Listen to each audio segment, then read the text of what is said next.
ஓம் Shanti. VCD number 1245, 1245. Murli date 22/9/1968. Murli தேதி 22/9/1968. Clarification date 8/2/2010. விளக்கம் கொடுத்த தேதி 8/2/2010. கிளாஸ் நடந்த இடம் திகனேர்.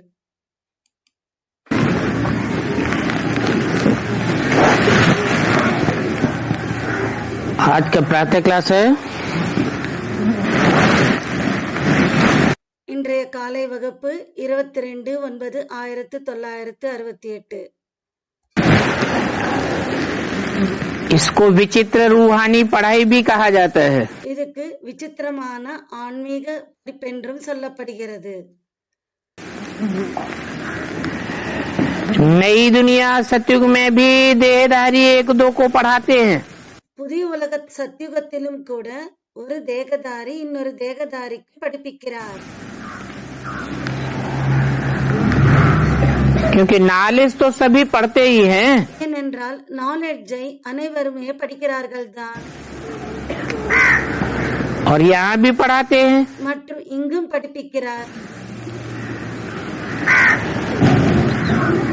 वहाँ सभी देहधारी एक दूसरे देहधारी को पढ़ाते हैं। அங்கே ஒரு தேகதாரி இன்னொரு தேகதாரிக்கு படிப்பிக்கிறார்.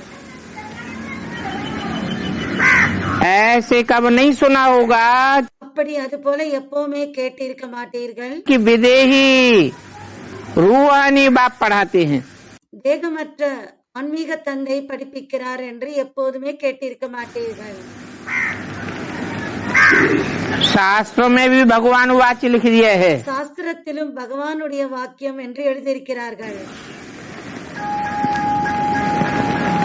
परंतु नाम कृष्ण का नाम डाल दिया है। ஆனால் கிருஷ்ணருடைய பெயரை போட்டு விட்டார்கள். तो कृष्ण तो देहधारी हो गया। ஆக கிருஷ்ணர் தேகதாரி ஆகிவிட்டார்.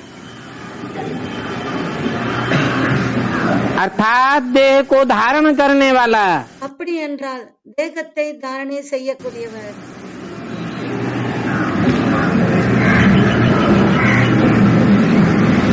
आत्मा है, ஆத்மா இருக்கிறது. परमात्मा नहीं कह सकते। பரமாத்மா என்று சொல்ல முடியாது.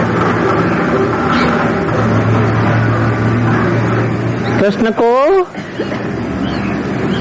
बच्चे के रूप में पूजा जाता है। கிருஷ்ணர் குழந்தை ரூபத்தில் பூஜிக்கப்படுகிறார். वो बाप नहीं हो सकता। அவர் தந்தையாய் இருக்க முடியாது. ये नई बात सुन करके मुझ जाते हैं। இந்த புது விஷயத்தை கேட்டு குழம்பி விடுகிறார்கள். तुम बच्चों में भी नंबरवार पुरुषार्थ अनुसार समझते हैं। குழந்தைகளாகி உங்களுக்குள்ளும் கூட வரிசை கிரமமான புருஷார்த்தத்தின் படிதான் புரிந்து கொள்கிறார்கள். कि रूहानी बाप हम रूहों को पढ़ाते हैं। ஆன்மீக தந்தை ஆன்மாக்களாகி நமக்கு படிப்பிக்கிறார்.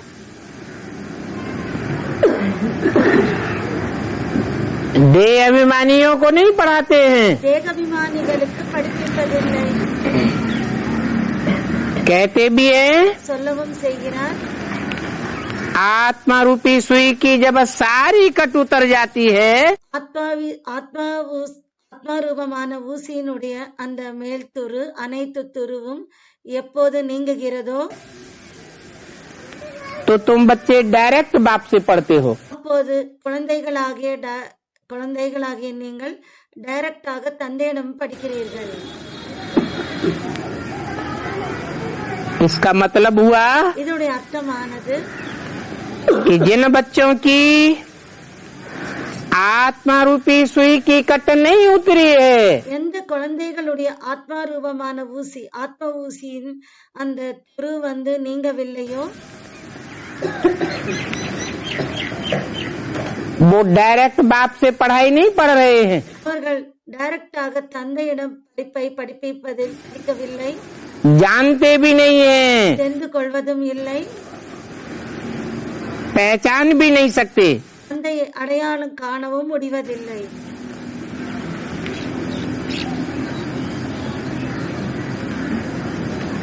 समझते हैं புரிந்து கொள்கிறார்கள் कि बाप बिंदी है। தந்தை புள்ளி என்று நினைக்கிறார்கள்।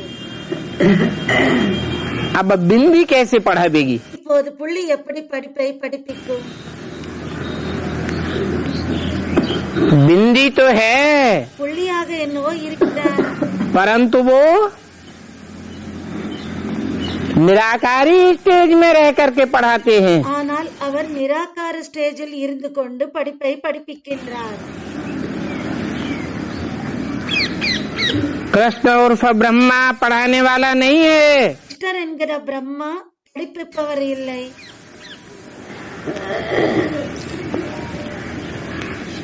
ये नई बात है। இது புதிய விஷயம்। सिर्फ इस संगम युग पर ही बाप खुद आकर के कहते हैं இந்த சங்கம யுகத்தில் மட்டும்தான் தந்தை வந்து சொல்கிறார், इस द्वारा मैं तुमको पढ़ाता हूँ। இவரின் மூலமாக நான் உங்களுக்கு படிப்பிக்கிறேன்। ज्ञान का सागर, ஞானத்தின் கடல், शांति का सागर, சாந்தியின் கடல், सुख का सागर, सभी आत्माओं का बाप वो ही एक है। சுகத்தின் கடல், அனைத்து ஆத்மாக்களுக்கும் தந்தை அவர் ஒருவர் மட்டும்தான்। ये समझ की बात है ना। இது புரிந்து கொள்கிற விஷயமாகும்। इन आँखों से देखने में तो कुछ भी नहीं आता है। இந்த கண்களினால் பார்ப்பதற்கு எதுவும் தெரிய வருவதில்லை। ये भी समझते हो आत्मा ही है मुख्य। இதுவும் நீங்கள் புரிந்து கொள்கிறீர்கள், ஆத்மாதான் முக்கியமானது। और वो अविनाशी आत्मा भी மற்றும் அவர் அழியாத ஆத்மாவும் அழியாத ஆத்மாவாகிய அவரும் एक ही है। ஒருவர் மட்டும்தான், जो मुख्य पार्ट अदा करती है। அவர் முக்கியமான பாட்டை செய்கிறார்। उनको अपना शरीर नहीं है। அவருக்கு உடல் ஒன்றும் இல்லை, पराये शरीर में प्रवेश करते हैं। வேறொருவருடைய சரீரத்தில் பிரவேசம் செய்கிறார்। परंतु शरीर तो साफ विनाशी है। ஆனால் அனைவருடைய சரீரங்கள் அழியக்கூடியது। अभी वो अविनाशी आत्मा बैठ पड़ती है। இப்போது அந்த அழியாத ஆத்மா அமர்ந்து படிக்கிறார்।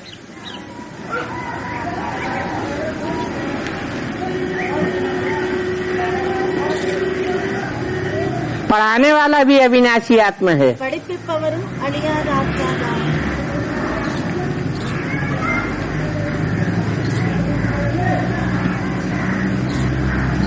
आत्मा को अविनाशी कहा जाता है। ஆத்மாவுக்கு அழியாதது என்று சொல்லப்படுகிறது।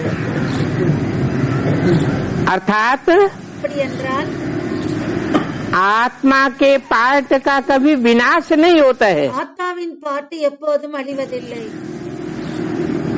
परंतु ஆனால் सृष्टि रूपी रंगमंच पर சிருஷ்டி ரூபமான நாடக மேடையின் மீது हर आत्मा ஒவ்வொரு ஆத்மாவும் ऑलराउंड पार्ट नहीं बजाती है। இந்த சிருஷ்டி ரூபமான நாடக மேடையில் ஒவ்வொரு ஆத்மாவும் ஆல்ரவுண்ட் பாட்டை செய்வதில்லை।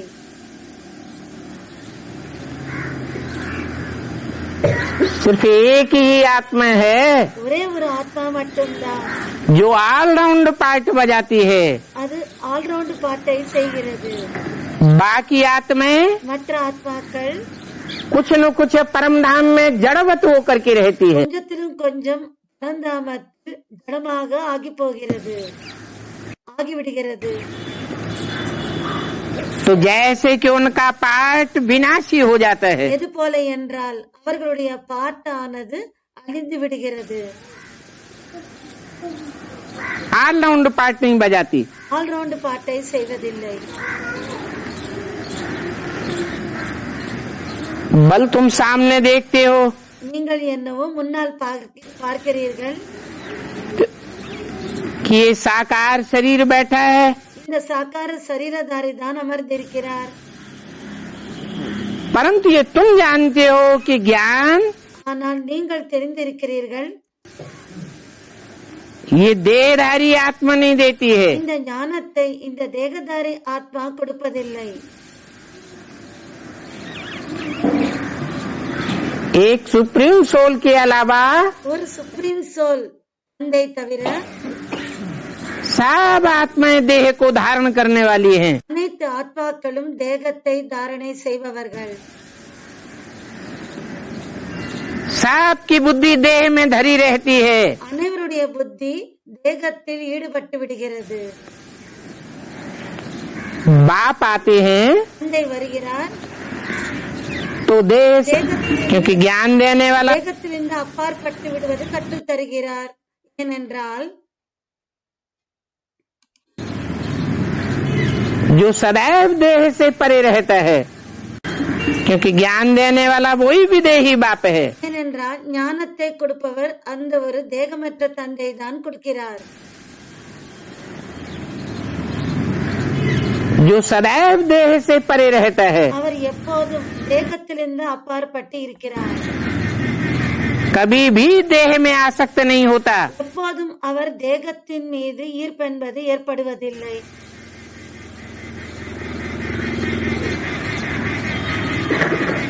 देह में आता है, தேகத்தில் வருகிறார், प्रवेश करके पार्ट बजाता है, பிரவேசம் செய்து பாட்டு செய்கிறார். परंतु ஆனால் 5 तत्वों के आकर्षण में नहीं आता। 5 தத்துவங்களுடைய அந்த ஆகர்ஷன், அந்த ஈர்ப்பில் வருவதில்லை.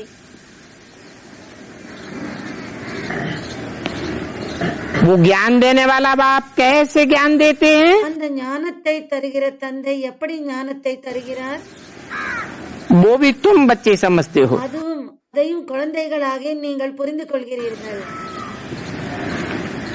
मनुष्य लोग तो बड़ी ही मुश्किल से समझते हैं। மனிதர்கள் என்னவோ ரொம்ப கஷ்டப்பட்டு தான் புரிந்து கொள்கிறார்கள். कितना तुमको माथा मारना पड़ता है, எவ்வளவுதான் உங்களுக்கு கஷ்டப்பட வேண்டியிருக்கு புரிய வைப்பதற்கு, ये निश्चय कराने के लिए இந்த நம்பிக்கை கொடுப்பதற்காக, நம்பிக்கை ஏற்படுத்துவதற்காக, कि वो निराकार बाप, அந்த நிராகார தந்தை, ज्योति बिंदु शिव அந்த நிராகார தந்தை ஜோதி புள்ளி சிவன் साकार में आया हुआ है। சாகாரத்தில் வந்திருக்கிறார். नहीं तो वो लोग तो कह देते हैं இல்லை என்றால் அவர்கள் சொல்லிவிடுகிறார்கள், कि निराकार का कोई नाम रूप नहीं है। நிராகாரருக்கு எந்த ஒரு பெயர் ரூபம் இல்லை என்று சொல்லிவிடுகிறார்கள். कोई देश काल नहीं है। எந்த ஒரு தேசமோ காலமோ இல்லை.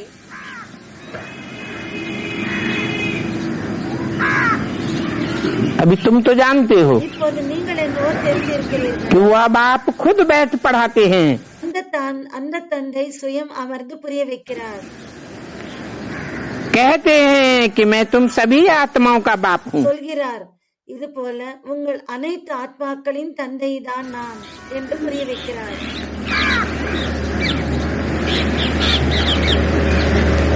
जिन आत्माओं को तुम देख नहीं सकते हो, இந்த ஆத்மாக்களை நீங்கள் பார்க்க முடியாது, இந்த ஆத்மாவை நீங்கள் பார்க்க முடியாது, इन आँखों से இந்த கண்களினால் बाप को भी नहीं देख सकते हो। தந்தையையும் உங்களால் பார்க்க முடியாது. समझते हो कि वो विदेही है, புரிந்து கொண்டிருக்கிறீர்கள், இவர் விதேகி, தேகமற்றவராக இருக்கிறார். विदेही अर्थात देह के विपरीत। விதேகி தேகமற்றவர் என்றால் தேகத்திலிருந்து அவர் விபரீதமானவர். देह से विहीन, उनको अपनी देह नहीं है। தேகமில்லாதவர், அவருக்கு உடல் கிடையாது.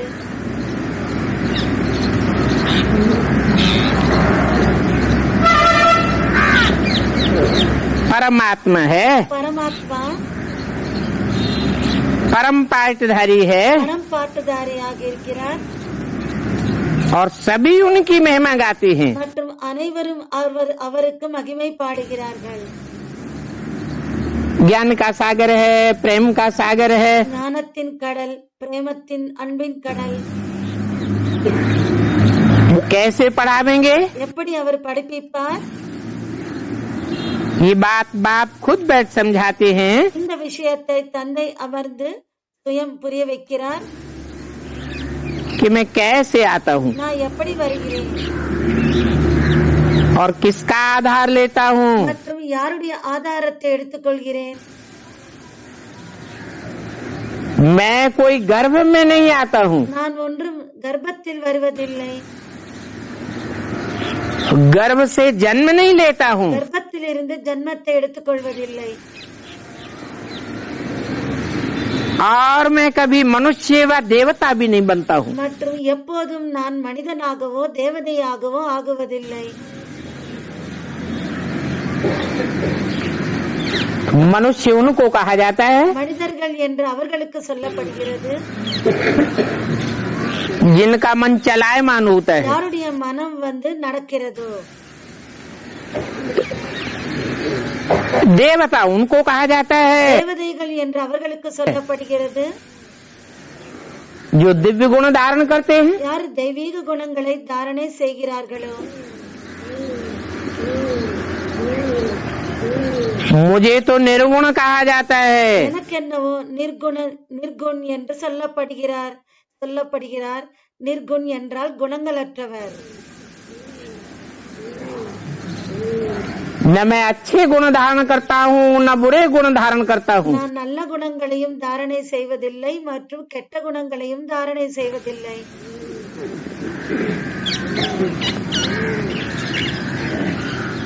मैं कोई को कुछ देता भी नहीं हूँ, நான் யாருக்கும் எதுவும் கொடுப்பதில்லை, सिर्फ कर्मों का राज समझाता हूँ। வெறும் கர்மங்களுடைய செயல்களின் ரகசியத்தை மட்டும் சொல்கிறேன். ज्ञान देता हूँ, ஞானத்தை தருகிறேன். देवताएं भी शरीर लेते हैं, தேவதைகளும் சரீரத்தை எடுத்துக்கொள்கிறார்கள். मैं तो सदैव शरीरी रहता हूँ। நான் எப்போதுமே சரீரமற்றவனாக இருக்கிறேன்.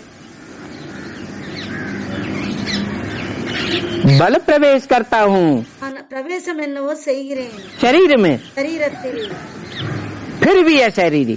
ஆனாலும் கூட சரீரமற்றவனாக இருக்கிறேன். मेरा ही ड्रामा में ये पार्ट है எனக்கு டிராமாவில் இந்த பாட்டு தான் இருக்கிறது. जो मैं कब पुनर्जन्म में नहीं आता हूँ। நான் எப்போதும் புனர்ஜன்மத்தில் வருவதில்லை.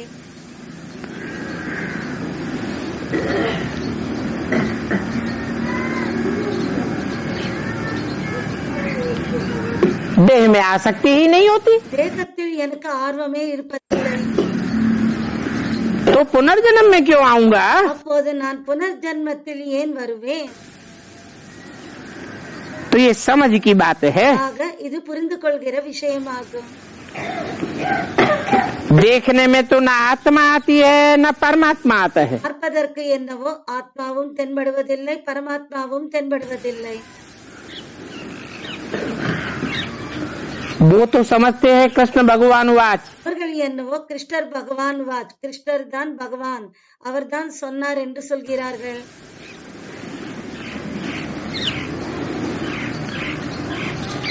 कृष्ण ने वाच किया, கிருஷ்ணர் தான் சொன்னார், कृष्ण ने गीता ज्ञान दिया। கிருஷ்ணர் தான் கீதா ஞானத்தை தந்தார். और भक्ति मार्ग में रथ भी देखो कैसे बैठ बनाया है। மற்றும் பக்தி மார்க்கத்தில் ரதத்தையும் பாருங்கள் எப்படி அமர்ந்து செய்திருக்கிறார்கள்.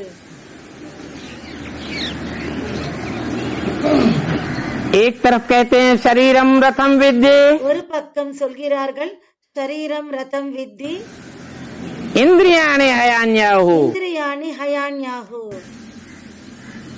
शरीर को रथ समझ, சரீரத்தை ரதம் என்று புரிந்து கொண்டு इंद्रियों को घोड़ा समझ, இந்திரியங்களை குதிரைகள் என்று புரிந்து கொள்ளணும். आत्मा रथी हुई। ஆத்மா ரதியாகி இருக்கு.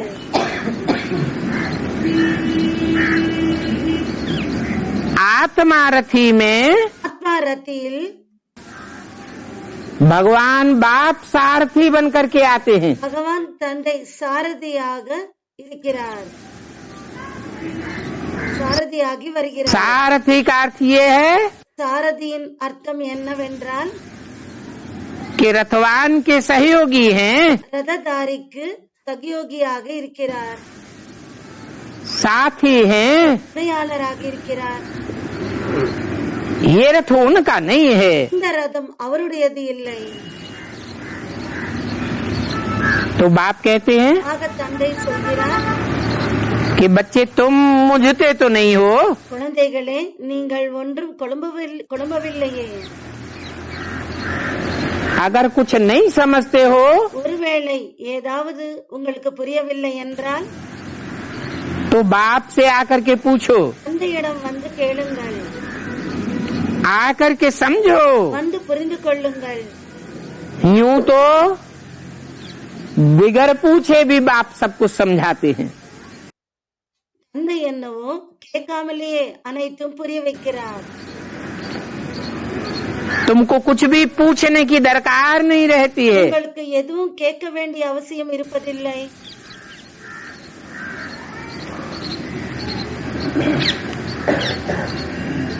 मैं कोई मांगने से देने वाला नहीं हूँ। நான் வந்து கேட்பதினால் கொடுப்பவன் இல்லை, கேட்டால் தான் கொடுப்பவன் இல்லை. कहने से करने वाला नहीं हूँ। சொல்வதினால் செய்பவன் இல்லை, कहने से करे उसे मनुष्य कहा जाता है। சொல்லி செய்பவர்கள் மனிதர்கள் என்று சொல்லப்படுகிறார்கள்.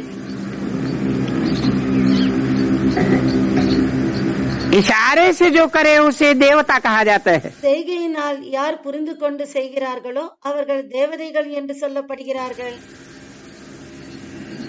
मुझे तो तुम्हारे इशारे की भी दरकार नहीं है। எனக்கு என்னவோ உங்களுடைய ஜாடை செய்கைகளும் எனக்கு அவசியம் இல்லை. तुम जानते हो நீங்கள் தெரிந்திருக்கிறீர்கள், कि 63 जन्म तुमने मुझे पुकारा है। 63 ஜன்மங்களில் என்னை நீங்கள் அழைத்தீர்கள். पुकारने से तो मैं नहीं आता हूँ, நீங்கள் அழைத்ததினால் நான் ஒன்றும் வரவில்லை. मैं तो स्वयं ही आता हूँ। நான் என்னவோ தானாகவே வருகிறேன்.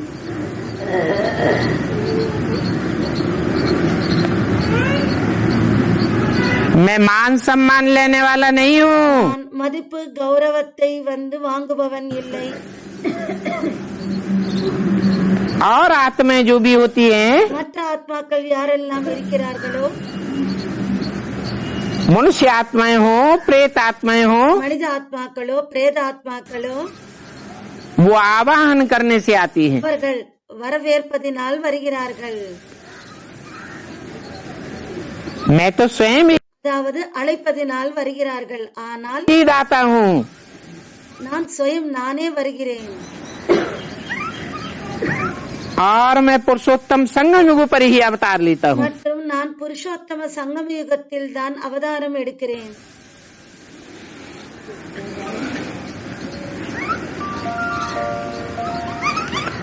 पुरुषोत्तम कहा जाता है पुरुषों में उत्तम। புருஷோத்தமன் என்று எதுக்கு சொல்லப்படுகிறது என்றால் புருஷர்களில் உத்தமமானவர், पार्टधारी अर्थात हीरो पार्टधारी। உத்தம பாட்டதாரி அதாவது ஹீரோ பாட்தாரி. हीरो पार्टधारी प्रत्यक्ष होता है ஹீரோ பாட்டதாரி பிரத்யட்சமாகிறார் और पुरुषोत्तम संगम युग प्रत्यक्ष हो जाता है। மற்றும் புருஷோத்தம சங்கம யுகமும் பிரத்யட்சமாகிறது. मेरा जन्म ही वंडरफुल है। என்னுடைய பிறப்பே வண்டர்ஃபுல் ஆனது.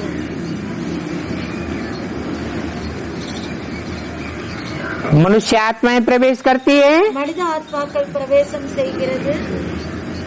तो जिसमें प्रवेश करती है யாருக்குள் பிரவேசம் चेहरा मोहरा बदल जाता है, அந்த முகம் மாறிவிடுகிறது, आवाज बदल जाती है, குரலும் மாறிவிடுகிறது, भाषा बदल जाती है। குரலும் மாறிவிடுகிறது.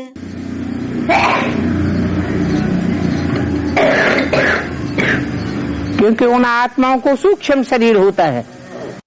அவர்களுடைய மொழியும் மாறிவிடுகிறது. ஏனென்றால் அந்த ஆத்மாக்களுக்கு சூக்ஷ்ம சரீரம் இருக்கிறது. सूक्ष्म शरीर में स्थूल शरीर के मुकाबले जास्ती ताकत होती है। சூக்ஷ்ம சரீரத்தில் ஸ்தூலமான சரீரத்தோடு ஒப்பிடும்போது சூக்ஷ்ம சரீரத்தில் அதிகமான சக்தி இருக்கிறது. तो सूक्ष्म शरीर का ஆக அந்த சூக்ஷ்ம சரீரத்தினுடைய दबाव पड़ता है। அந்த பிரஷர் விழுகிறது. मेरे को सूक्ष्म शरीर नहीं है। எனக்கு சூக்ஷ்ம சரீரம் இருப்பதில்லை. मैं सूक्ष्म या स्थूल शरीर का कोई बंधन नहीं बांधता। என்னை சூக்ஷ்ம சரீரமோ ஸ்தூல சரீரத்தின் எந்த ஒரு பந்தனமும் என்னை பந்தனமாக்குவதில்லை. அந்த பந்தனம் எதுவும் எனக்கு இல்லை. मैं तो हल्की फुल्की आत्मा हूँ। நான் என்னவோ லேசான ஆத்மா. कब प्रवेश करता हूँ, कब चला जाता हूँ, எப்போது நான் பிரவேசம் செய்கிறேனோ எப்போது நான் சென்று விடுகிறேனோ कोई को पता ही नहीं लगता। யாருக்கும் தெரிவதில்லை. इन्हें ब्रह्मा को पता लगता है இந்த பிரம்மாவுக்கு தெரிகிறதா என்ன कि मैं कब आता हूँ? நான் எப்போது வருகிறேன் என்று பிரம்மாவுக்கு தெரிகிறதா? नहीं। இல்லை. बाद में समझते हैं பின்னால் தான் அவர் புரிந்து கொள்கிறார். कि ये ज्ञान की पॉइंट तो मेरी बुद्धि में कभी आई नहीं। இந்த ஞானத்தின் பாயிண்ட் என்னுடைய புத்தியில் எப்போதுமே வரவில்லையே. ये तो मैं समझता ही नहीं था। இது என்னவோ நான் புரிந்து கொள்ளாமல் தான் இருந்தேன். ये तो नई बात निकली। இது என்னவோ புதிய விஷயம் வந்திருக்கு. बाप आते ही हैं नई दुनिया के लिए, नया ज्ञान देने के लिए। தந்தை வருவதே புதிய உலகத்தையும் மற்றும் புதிய ஞானத்தை தருவதற்காக. नित नई पॉइंट सुनाते हैं। தினமும் புதிய புதிய பாயிண்ட்ஸை சொல்கிறார். वो गुरु लोग तो पुरानी ज्ञान की बातें बताते रहते हैं, शास्त्रों की। இந்த குருமார்கள் என்னவோ சாஸ்திரங்களுடைய பழைய விஷயங்களைத்தான் சொல்கிறார்கள். तुम बच्चों को तो वंडर लगता है குழந்தைகளாகிய உங்களுக்கு என்னவோ ஆச்சரியமாகிறது. कि बाप आकर के தந்தை வந்து हम बच्चों को कितने बड़े से बड़ा इम्तिहान पास कराते हैं। குழந்தைகளாகிய நம்மை வந்து பெரியதிலும் பெரிய பரீட்சையை பாஸ் பண்ண வைக்கிறார். इस बड़े से बड़े इम्तिहान पास करने से तुम இந்த பெரியதிலும் பெரிய பரீட்சையை பாஸ் செய்வதற்காக बड़े से बड़े राजा बन जाएंगे। நீங்கள் பெரியதிலும் பாஸ் செய்தால் பெரியதிலும் பெரிய ராஜா ஆகுவீர்கள்.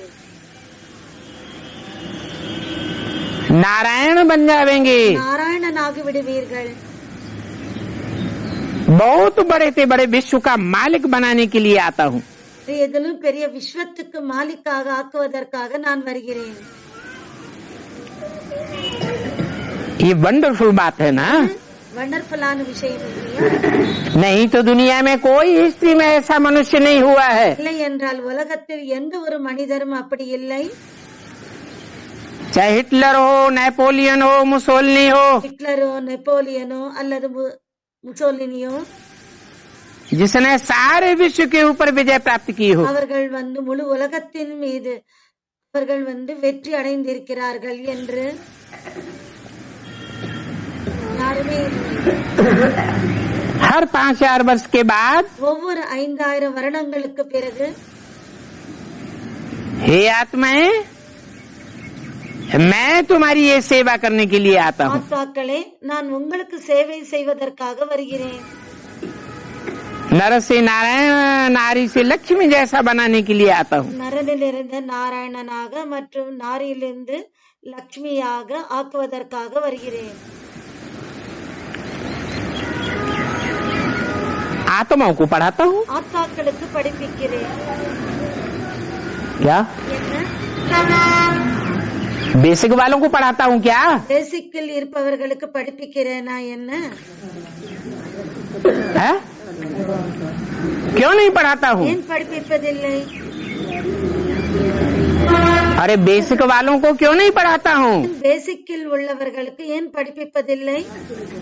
நான் क्योंकि वो आत्मिक स्थिति में टिकते ही नहीं। ஏனென்றால் அவர்கள் ஆத்மீக ஸ்திதியில் நிலைப்பதில்லை. देह अभिमानी के देह अभिमानी ही रह जाते हैं। தேக அபிமானிகளாகவே இருந்து விடுகிறார்கள்.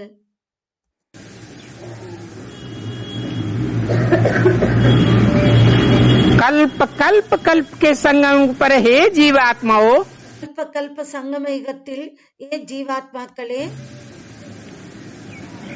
मैं तुम आत्माओं को ही आकर के पे कहता हूँ நான் ஆத்மாக்களாகிய உங்களுக்கு வந்துதான் நான் சொல்கிறேன்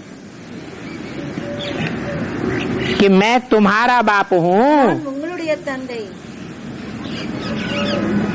जो अपने अपने धर्म के पक्के हैं दूसरे धर्म वाले। யார் யாரு மற்ற மற்ற தர்மங்கள் இருக்கு இல்லையா, அந்தந்த தர்மத்தில் இருப்பவர்கள் उनका बाप नहीं हूँ, மற்ற மற்ற தர்மத்தில் இருப்பவர்களுக்கு நான் தந்தை இல்லை. मैं उनको डायरेक्ट पढ़ाई नहीं पढ़ाता हूँ। நான் அவர்களுக்கு டைரக்டாக படிப்பை படிப்பிப்பதில்லை. मैं तुम्हारी सेवा में आता நான் हूँ। உங்களுடைய சேவைக்கு தான் வருகிறேன். तुम बच्चों से कहता हूँ, बच्चे I am your most obedient servant. குழந்தைகளாகிய உங்களிடம் சொல்கிறேன், குழந்தைகளே, நான் உங்களுடைய மிகவும் பணிவான வேலைக்காரனாக இருக்கிறேன். ऐसी क्या खासियत है तुम्हारे में உங்களுக்குள் அந்த அளவுக்கு அப்படி என்ன முக்கியத்துவம் சிறப்பம்சம் இருக்கு? जो तुमको कहता हूँ? நான் உங்களுக்கு சொல்கிறேன், और धर्म की आत्माओं से नहीं कहता हूँ। மற்ற தர்மத்தின் ஆத்மாக்களிடம் நான் சொல்வதில்லை. I am your most obedient servant. நான் உங்களுடைய பணிவான வேலைக்காரன் என்று மற்ற தர்மங்களில் உள்ளவர்களுக்கு சொல்வதில்லை, உங்களுக்கு மட்டும்தான் நான் சொல்கிறேன். क्योंकि तुम देह अभिमान को त्याग कर ஏனென்றால் நீங்கள் தேகாபிமானத்தை தியாகம் செய்து क्या बनते हो? என்னாகிறீர்கள்? आत्मा बनते हो। ஆத்மாவாகிறீர்கள். तो मैं तुम्हारी सेवा में आता हूँ। ஆக நான் உன்னுடைய சேவைக்கு வருகிறேன். आधा कल्प तुम पुकारते आए हो, அரை கல்பம் நீங்கள் கழிச்சிட்டு வந்திருக்கிறீர்கள். हे पतित पावन आओ। அரை கல்பமாக நீங்கள் சொல்லிக் கொண்டு வந்தீர்கள், ஏ பத்தித்த பாவனா வாருங்கள். वास्तव में உண்மையில் कृष्ण को कोई पतित पावन नहीं कहते हैं। கிருஷ்ணரை யாரும் பத்தித்த பாவனன் என்று சொல்வதில்லை.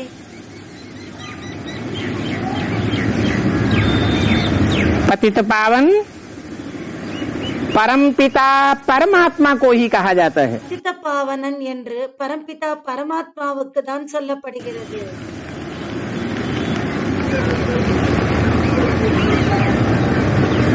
कृष्ण को परमात्मा नहीं कहेंगे, கிருஷ்ணருக்கு பரமாத்மா என்று சொல்ல மாட்டார்கள், परम पिता नहीं कहेंगे। பரம்பிதா என்று சொல்ல மாட்டார்கள்.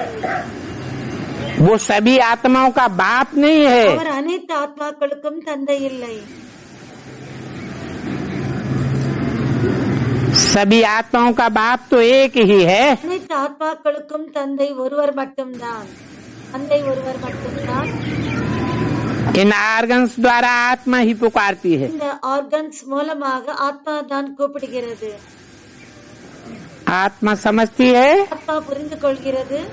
हम शरीर धारण करके ये पार्ट बजाता हूँ। நாம் சரீரத்தை தாரணை செய்து இந்த பாட்டை செய்கிறோம். तो बाबा को भी आना पड़ेगा पतितों को पावन बनाने के लिए। ஆக பாபாவுக்கும் கூட பத்தித்தர்களை பாவனம் ஆக்குவதற்காக வர வேண்டியிருக்கு.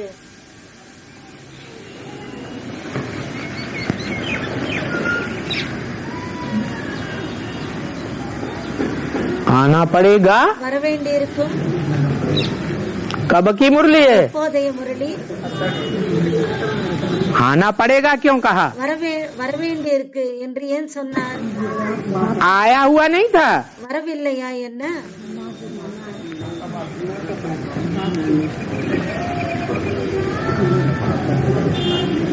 बाप पतित पावन है, தந்தை பத்தித்த பாவனன் बाप के रूप में आता है। தந்தை ரூபத்தில் வருகிறார். भगवान को स्त्री चोले में कोई नहीं मानता। பகவானை ஸ்திரீ ரூபத்தில் பெண் ரூபத்தில் யாரும் ஏற்றுக்கொள்வதில்லை. सब कहते हैं ओ गॉड फादर। அனைவரும் சொல்கிறார்கள் ஓ காட்ஃபாதர் என்று சொல்கிறார்கள்.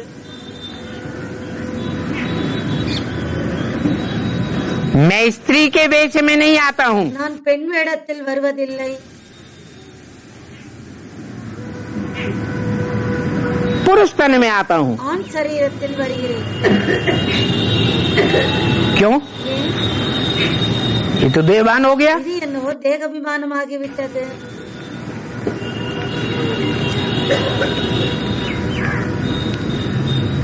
औरों को कहते हैं अपन को आत्मा समझो, மற்றவர்களுக்கு உங்களை நீங்கள் ஆத்மா என்று புரிந்து கொள்ளுங்கள் என்று சொல்கிறார். स्त्री न समझो, पुरुष न समझो। ஆண் என்றும் புரிந்து கொள்ளாதீர்கள், பெண் என்றும் நினைக்காதீர்கள். फिर पुरुष तन में ही क्यों आते हैं? பிறகு ஏன் ஆண் சரீரத்தில் மட்டும்தான் வருகிறார், स्त्री चोले में क्यों नहीं आते? பெண் சரீரத்தில் ஏன் வருவதில்லை?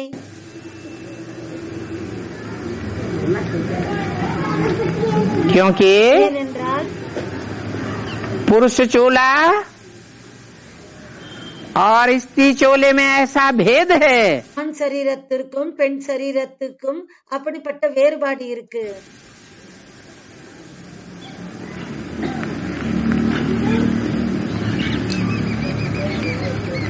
इस भेद को कोई मिटा ही नहीं सकता। இந்த வேறுபாட்டை யாராலும் போக்க முடியாது.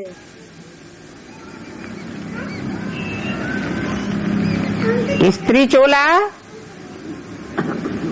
प्रकृति का रूप है, பெண் சரீரம் பிரகிருதியின் ரூபமாகும். प्रकृति का उत्कृष्ट रूप है स्त्री चोले में। அந்த பிரகிருத்தியினுடைய அந்த பெண் சரீரத்தில் சிறப்பான ரூபமாக இருக்கு. देवान भी जास्ती स्त्री चोले में होता है। தேக அபிமானமும் கூட பெண் சரீரத்தில் அதிகமாக இருக்கு. देह का होना स्त्रियों को ज्यादा होता है தேகத்தின் உணர்வு பெண்களுக்கு அதிகமாக இருக்குதா या पुरुषों को होता है? அல்லது ஆண்களுக்கு இருக்கிறதா? स्त्री को जास्ती होता है। பெண்களுக்கு அதிகமாக இருக்கிறது. स्त्री चोले के संसर्ग संपर्क में பெண்களுடைய அந்த சம்சர்க சம்பர்க்கத்தில் தொடர்பில் अनेकों मनुष्य आत्माएं आवेंगी, பல மனிதர்கள் மனித ஆத்மாக்கள் வந்தால் பெண்களுடைய தொடர்பில் तो संग का रंग लगेगा, அப்போது தொடர்பினுடைய பிரபாவம் ஏற்படும். बच नहीं सकता। இருக்க முடியாது. क्योंकि कलयुग के अंत में स्त्री ஏனென்றால் கலியுகத்தின் கடைசியில் अबला हो जाती है। பெண்ணானவள் அபலையாகி விடுகிறாள். கலியுகத்தின் கடைசியில் अबला उसे कहा जाता है அபலை என்று அவளுக்கு சொல்லப்படுகிறது, जिसको संग का रंग जास्ती लगता है। அவளுக்கு தொடர்பினுடைய பிரபாவம் அதிகமாக ஆகிறது, बलहीन हो जाती है। பலவீனமாகி விடுகிறாள்.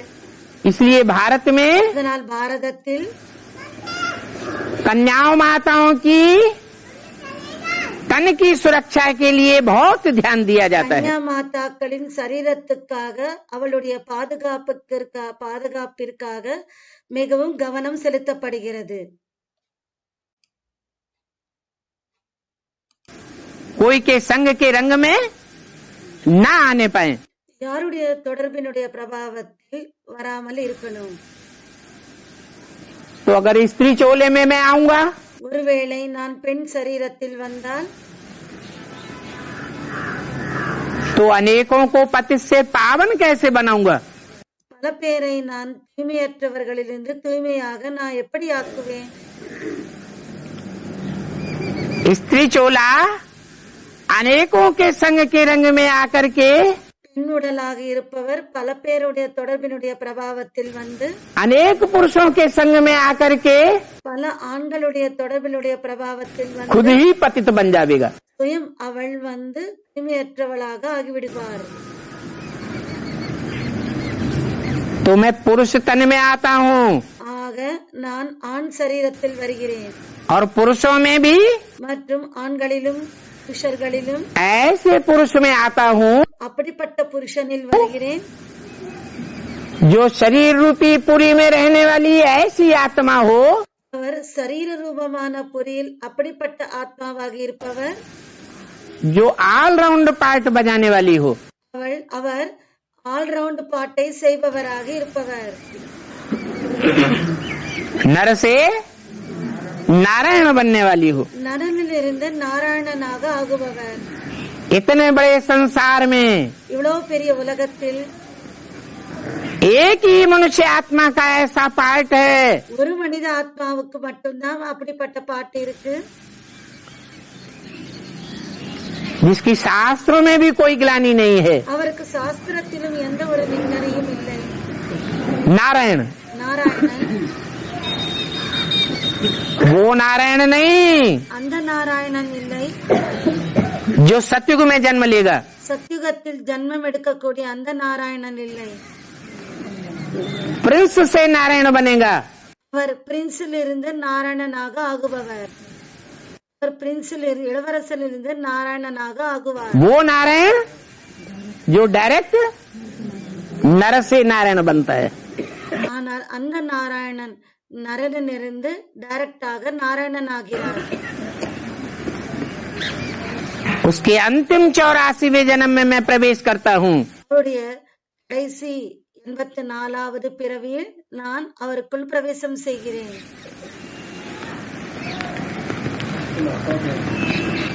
इसलिए कहा जाता है அதனால் தான் சொல்லப்படுகிறது अकाल मूर्त। அகால மூர்த்தி என்று சொல்லப்படுகிறது। अकाल माने அகால் என்றால் जिसको काल खा न सके, அவரை காலனை சாப்பிட முடியாது। काल का ड्यूरेशन कितना है? காலத்தின் டியூரேஷன் எவ்வளவு? षष्ठी चक्र में சிருஷ்டி சக்கரத்தில் काल की लंबाई कितनी है? காலத்தின் நீளம் எவ்வளவு இருக்கு?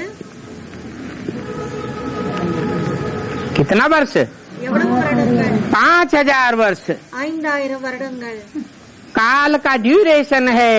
காலத்தின் டியூரேஷன் ஆக இருக்கு। 5000 वर्ष के षष्ठी चक्र में 5000 வருடங்கள் கொண்ட சிருஷ்டி சக்கரத்தில் जो ऑलराउंड पार्टधारी है, யார் ஆல்ரவுண்ட் பாட்டுதாரியாக இருக்கிறாரோ मैं उसमें प्रवेश करता हूँ। நான் அவருக்குள் பிரவேசம் செய்கிறேன்।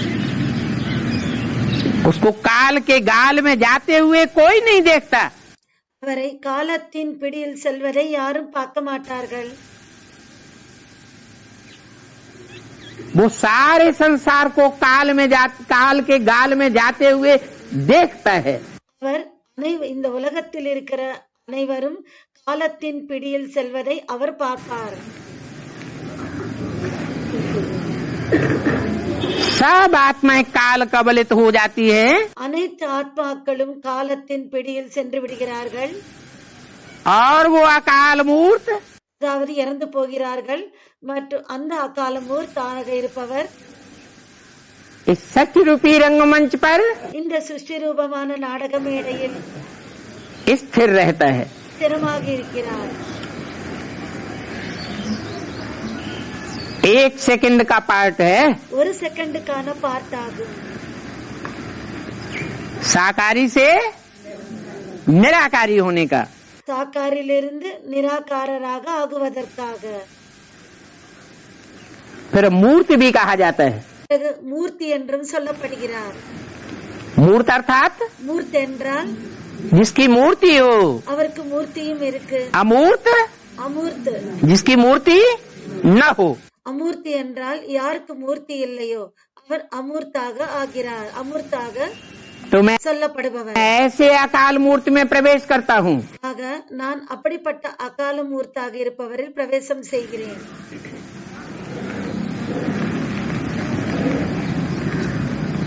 वो बाबा है, அவர் பாபா, अकाल मूर्त है, அகால மூர்த்து, அகால மூர்த்தி सत्य है, சத்தியமானவர், सत्य बाप है, सत्य टीचर है, सत्य गुरु है। சத்தியமான தந்தை, சத்தியமான குரு, சத்தியமான டீச்சராகவும் இருக்கிறார்। सिख लोगों की बहुत अच्छी यह श्लोक है।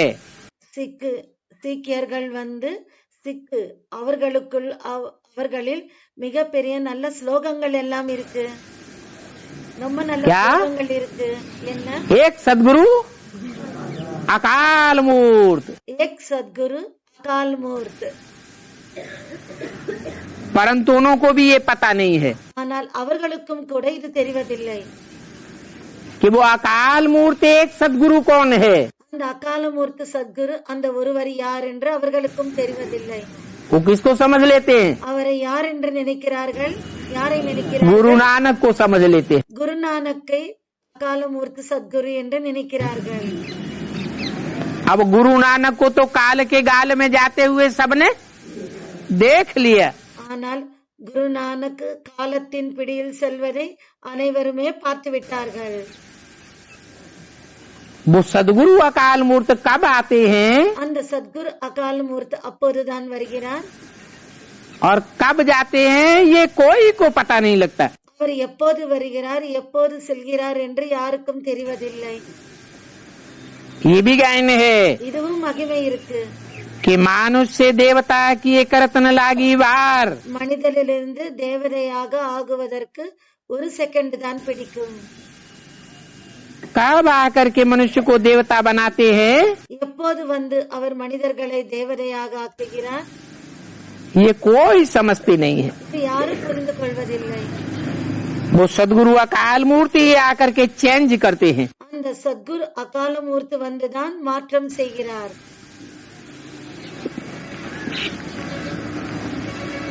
वो ही सर्व की सदगति करने वाले हैं। அவர்தான் அனைவருக்கும் சத்கதியை செய்பவர். इस बात पर पक्का निश्चय होना चाहिए இந்த விஷயத்தின் மீது பக்கா நிச்சயம் இருக்க வேண்டும் कि 500-700 करोड़ मनुष्य सृष्टि की जो भी आत्माएं हैं 500 கோடி 700 கோடி மனித உலகம் எதுவாக இருக்கோ कोई भी धर्म की आत्माएं हैं எந்த தர்மத்தின் ஆத்மாவாக இருந்தாலும் सबकी सदगति होती है। அனைவருக்கும் சத்கதி ஆகும். कम से कम एक जन्म की सदगति குறைந்தபட்சம் ஒரு ஜன்மத்திற்கான சத்கதி सब आत्माओं को मिलती है। அனைத்து ஆத்மாக்களுக்கும் கிடைக்கிறது. तो क्या करके करते हैं ஆக என்ன செய்கிறார்? ऐसा क्या करते हैं जो सबकी सदगति होती है। அப்படி என்ன செய்கிறார் அதனால் அனைவருக்கும் சத்கதி ஆகிறது? सिर्फ कहते हैं मन मना भव। வெறும் மன்மனா பவ என்று சொல்கிறார்.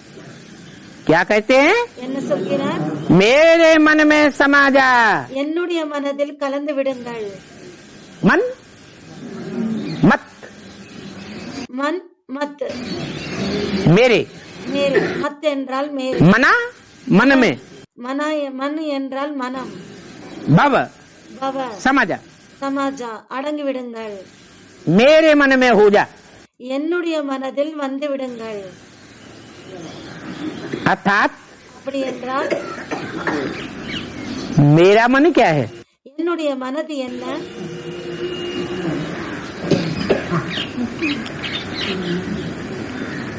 मन तो मनुष्यों को होता है। மனம் மனிதர்களுக்கு இருக்கிறது. जो मन चलायमान होता है அந்த மனம் ஓடுகிறது. மனம் நடக்கிறது.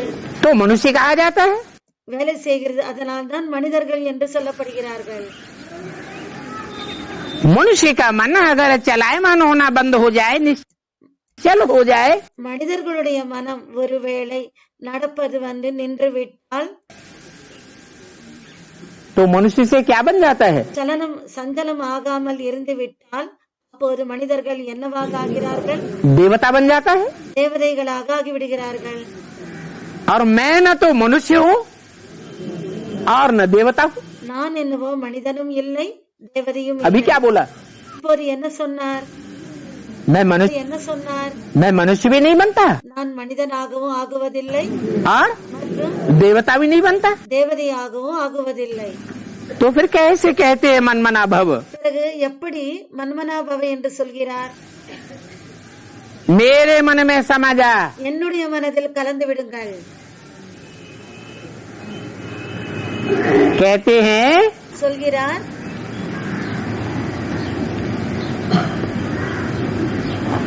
ये मेरा मन है।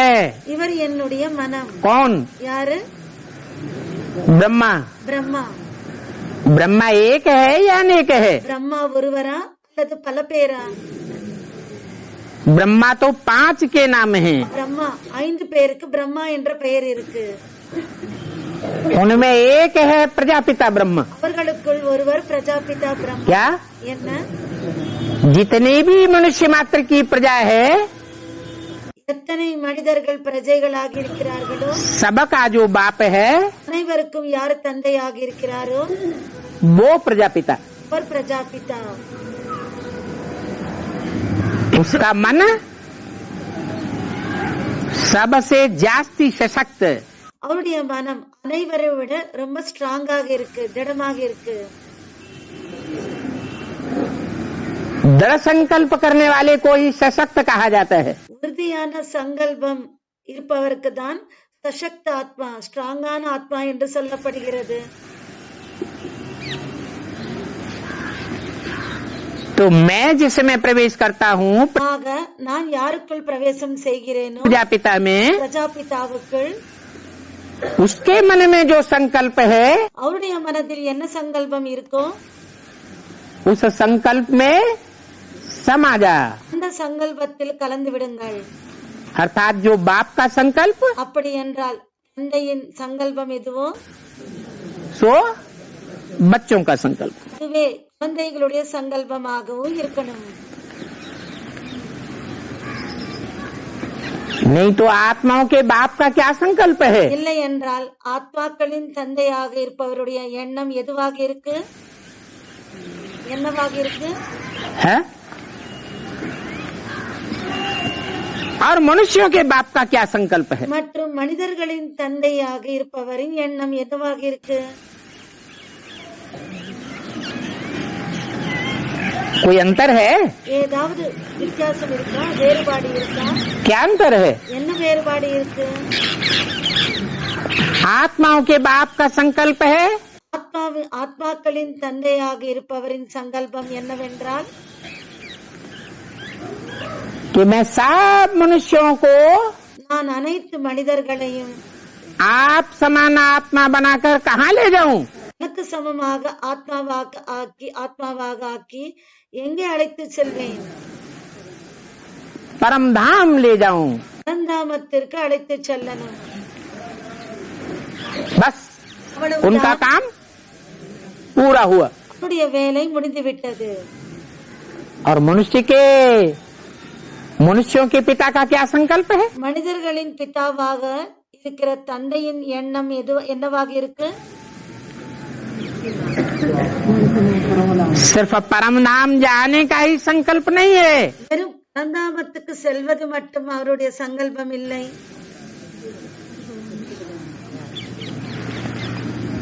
परम धाम जाने के सिवाय பரந்தாமத்தை போவதை தவிர सुखधाम में भी जाना है, சுகதாமத்துக்கும் செல்லணும். ये संकल्प है। இது சங்கல்பம் இருக்கு.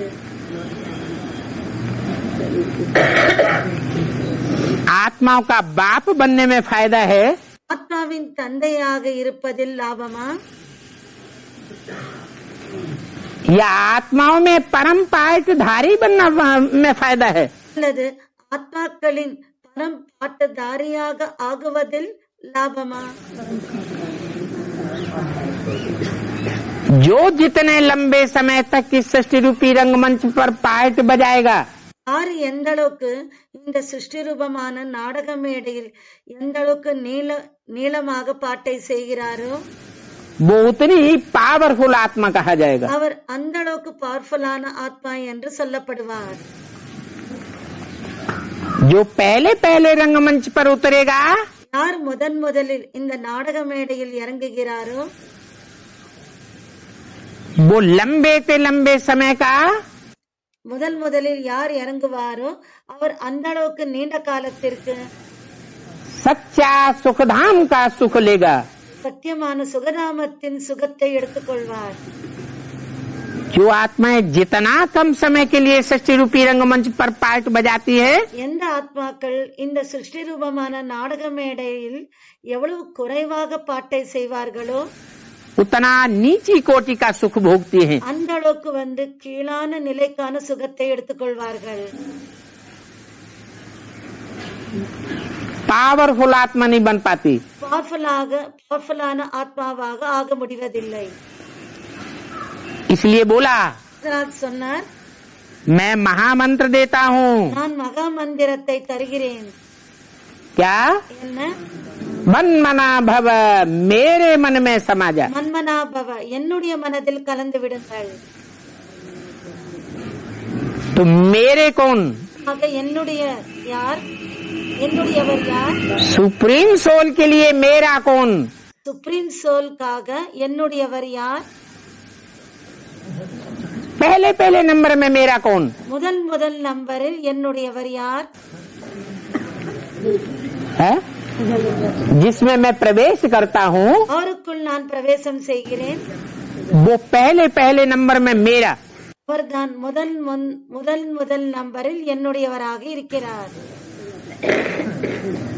उसके संकल्प में समा जाना, அவருடைய சங்கல்பத்தில் கலந்து விடுவது, यही है मनमना भव बनना। இதுதான் மன்மனா பவ ஆகுவதாகும். यही है बाप समान बनना। இதுதான் தந்தைக்கு சமமாக ஆகுவதாகும். तो कहते हैं मैं सर्व का सदगति करने वाला हूँ। ஆக சொல்கிறார், நான் அனைவருக்கும் சத்கதியை செய்பவன்.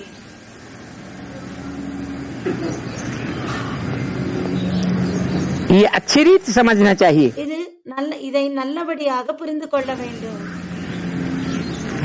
विश्व का मालिक बनाने वाले बाप को ही आना पड़ता है। விஸ்வத்துக்கு மாலிக்காக ஆக்குகிற தந்தைக்கு வர வேண்டி இருக்கு.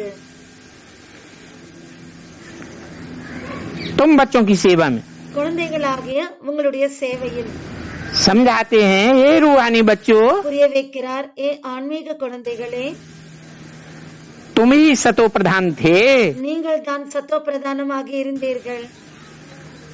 और दूसरे धर्म की आत्माएं सतो प्रधान नहीं होती है। மற்ற தர்மங்களில் இருப்பவர்கள் சத்தோ பிரதானமாக இருப்பதில்லை.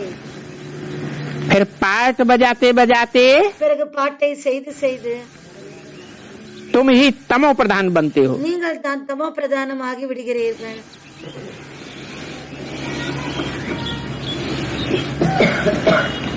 ये सृष्टि का चक्र फिरता रहता है। இந்த சிருஷ்டி சக்கரம் சுற்றி கொண்டே இருக்கிறது. ये सृष्टि चक्र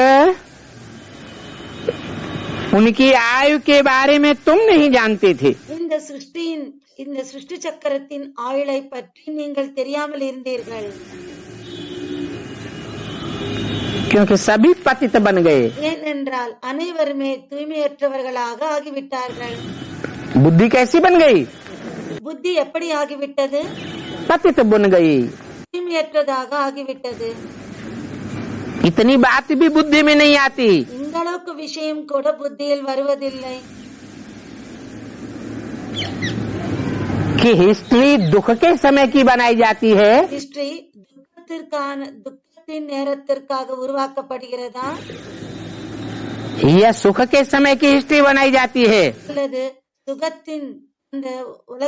சுகத்திற்கான நேரத்திற்கு ஹிஸ்டரி உருவாக்கப்படுகிறதா, துக்கத்திற்கான நேரத்திற்காக ஹிஸ்டரி உருவாக்கப்படுகிறதா, அல்லது சுகத்திற்கான உலகத்தில் அந்த நேரத்திற்கு சுகத்துக்கான நேரத்திற்கு ஹிஸ்டரி உருவாக்கப்படுகிறதா? दिन कब गिने जाते हैं? நாட்கள் எப்போது எண்ணப்படுகிறது? जब दुख पड़ता है तो एक एक दिन गिनना शुरू होता है। எப்போது துக்கம் ஏற்படுகிறதோ அப்போது ஒவ்வொரு நாளும் எண்ணப்படுகிறது. तो 2500 वर्ष की हिस्ट्री ஆக 2500 வருடங்களுக்கான ஹிஸ்டரி सभी प्रकार के मनुष्यों की जनरेशन में मिलती है। हिंदू हो, मुसलमान हो, सिख हो, ईसाई हो, இந்துக்களோ முஸ்லிம்களோ கிறிஸ்டியன்ஸோ அல்லது சீக்கியர்களோ 2500 वर्ष के अंदर 2500 வருடங்களுக்குள் सबको हिस्ट्री के प्रमाण मिले हैं। அனைவருக்கும் ஹிஸ்டரியின் ப்ரூஃப் நிரூபணம் கிடைச்சிருக்கு. उससे ऊपर की हिस्ट्री किसी के पास नहीं है। அதைவிட மேலாக யாரிடமும் ஹிஸ்டரி இல்லை. इससे ही बुद्धि में बैठ जाना चाहिए। இதன் மூலமாக புத்தியில் உட்கார்ந்து விட வேண்டும். ये दुख की दुनिया இந்த துக்கத்தின் உலகம் जो मनुष्य गुरुओं के आने के बाद बनी है, இது மனித குருமார்கள் வந்த பிறகு ஆகியிருக்கு. वो 2500 वर्ष की है। இது 2500 வருடங்களுடையது. तो जरूर कोई सुख की दुनिया भी होगी। ஆக கண்டிப்பாக ஒரு சுகத்தின் உலகம் கூட இருந்திருக்கும். मनुष्य गुरु बनाते हैं दुख की दुनिया, மனித குருமார்கள் துக்கத்தின் உலகமாக ஆக்குகிறார்கள். और सदगुरु மற்றும் சத்குரு भगवान बनाते हैं सुख की दुनिया। பகவான் உருவாக்குகிறார் சுகமான உலகத்தை. इसलिए सभी धर्मों में இதனால் தான் அனைத்து தர்மங்களிலும் उस गॉड फादर को याद करते हैं। அந்த காட்ஃபாதரை நினைவு செய்கிறார்கள். जरूर सभी धर्म के लोगों ने கண்டிப்பாக அனைத்து தர்மத்தில் இருப்பவர்கள் नंबरवार सदगति को प्राप्त किया है வரிசை கிரமமாக சத்கதியை அடைந்திருக்கிறார்கள் उस सदगुरु से। அந்த சத்குருவிடமிருந்து. ஓம் சாந்தி. விசிடி நம்பர் 1245 1245 50 மினிட்ஸ் 50 நிமிடங்கள் வரைக்கும் முடிஞ்சிருக்கு. ஓம் சாந்தி. ஓம் சாந்தி. விசிடி நம்பர் 1245 1245 இதில் 50 மினிட்ஸ் 50 நிமிடங்களிலிருந்து கண்டினியூஷன்.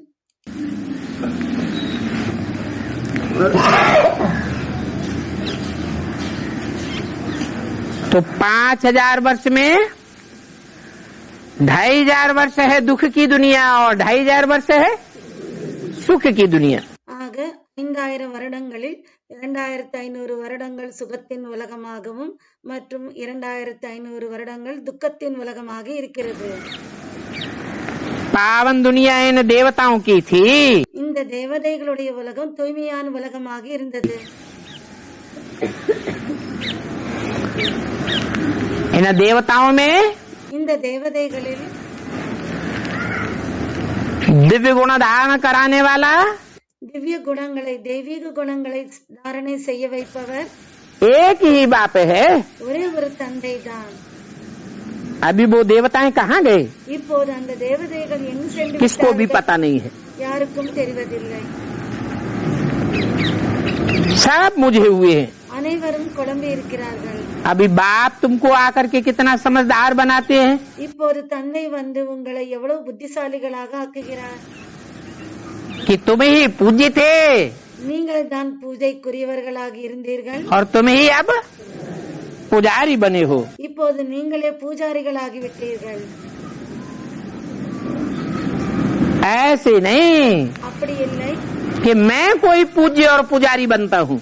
நான் ஒன்று பூஜாரியாகவோ மற்றும் பூஜைக்குரியவனாகவோ ஆகுகிறேன். न तो मैं पूज्य बनता हूँ और न मैं पुजारी बनता हूँ। நான் பூஜைக்குரியவனாகவும் ஆகுவதில்லை மற்றும் பூஜாரியாகவும் ஆகுவதில்லை. हे बच्चे, குழந்தைகளே, मैं एक ही बार आता हूँ। நான் ஒரே ஒரு முறைதான் வருகிறேன். बार बार नहीं आता हूँ। அடிக்கடி வருவதில்லை. जो गीता में लिख दिया है संभवामी युगे युगे, அதை கீதையில் சம்பவாமி யுகே யுகே என்று எழுதிவிட்டார்கள். हर युग में आता हूँ। ஒவ்வொரு யுகத்தில் நான் வருகிறேன். नहीं, இல்லை, मैं वास्तव में 5000 वर्ष के चक्र में நான் உண்மையில் 5000 வருடங்கள் கொண்ட சக்கரத்தில் जब चारों अवस्थाओं के 4 युग पूरे होते हैं, எப்போது 4 நிலைகளுடைய 4 யுகங்கள் முடியும் போது तब तमो प्रधान कलयुग के अंत में आता हूँ।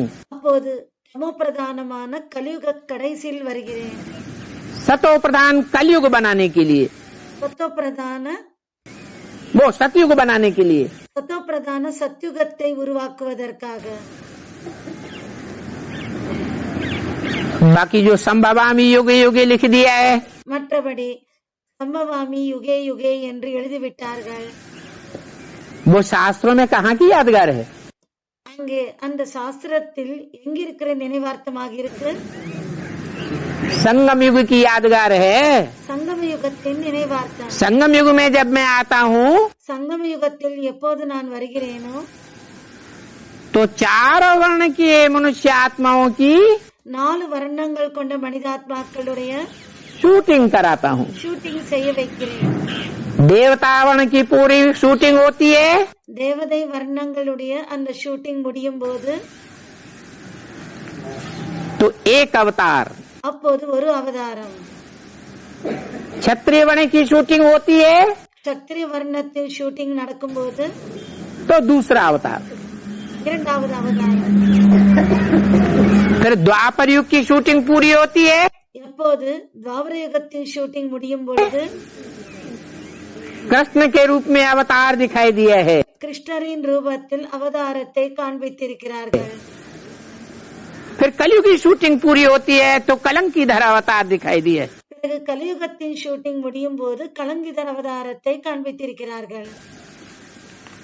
वास्तव में मैं 4 अवतार नहीं लेता हूँ. உண்மையில் நான் 4 அவதாரங்களை எடுப்பதில்லை. मैं तो एक ही बार आता हूँ. நான் என்னவோ ஒரே ஒரு முறைதான் வருகிறேன். मैं पावन दुनिया में क्यों आऊंगा? நான் தூய்மையான உலகத்தில் ஏன் நான் வருவேன்?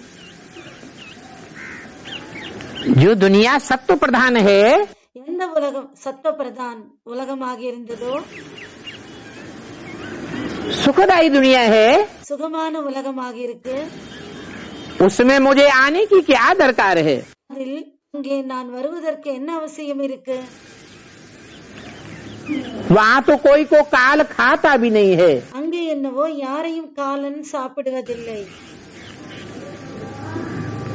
काल वहाँ आ ही नहीं सकता. காலன் அங்கே வரவே முடியாது. बाप तो कालों का काल है. தந்தை என்னவோ காலனுக்கெல்லாம் காலனாக இருக்கிறார்.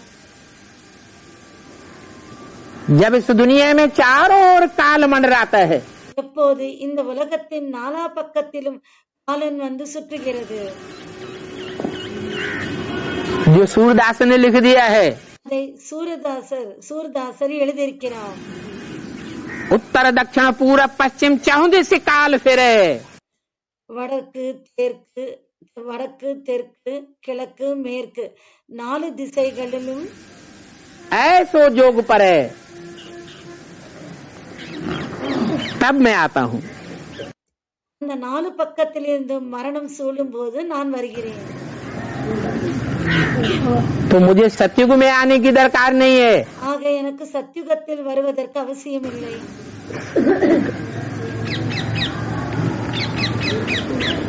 सतयुग में आऊं तो मैं त्रेता की स्थापना करूंगा क्या? இப்போ சத்யுகத்தில் வந்தால் நான் திரேதாயுகத்தை ஸ்தாபனை செய்வேனா? द्वापर में आऊं துவாபர யுகத்தில் வந்தால் तो क्या कलयुग की स्थापना करूंगा क्या? கலியுகத்தை ஸ்தாபனை செய்வேனா என்ன? मैं तो आता ही हूँ कलयुग के अंत में. நான் வருவதே கலியுகத்தின் கடைசியில். तामसी दुनिया को सत्व प्रधान दुनिया बनाने के लिए. தாமசியாக இருக்கிற உலகத்தை சத்துவ பிரதான உலகமாக ஆக்குவதற்காக.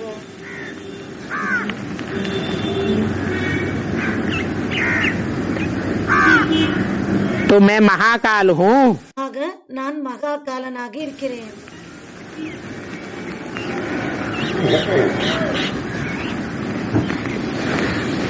सतयुग में तो काल आता ही नहीं है. சத்யுகத்தில் என்னவோ காலன் வருவதே இல்லை. स्वेच्छा से शरीर छोड़ते हैं. அவர்கள் இஷ்டப்பட்டு விருப்பப்பட்டு சரீரத்தை விடுகிறார்கள். उसको नहीं कहेंगे कि काल ने खाया. அந்த மரணத்துக்கு அதுபோல சரீரத்தை விடுவதற்கு மரணம் வந்து சாப்பிட்டது, காலன் சாப்பிட்டான், மரணித்தார் என்று சொல்ல மாட்டார்கள். यहाँ तो आकर இங்கே என்னவோ வந்து काल सभी आत्माओं को ले जाता है. பாலன் அனைத்து ஆத்மாக்களை கொண்டு செல்கிறது. वहाँ सतयुग में तो तुम खुशी खुशी से जाते हो, அங்கே சத்யுகத்தில் என்னவோ நீங்கள் குஷி குஷியாக செல்கிறீர்கள்.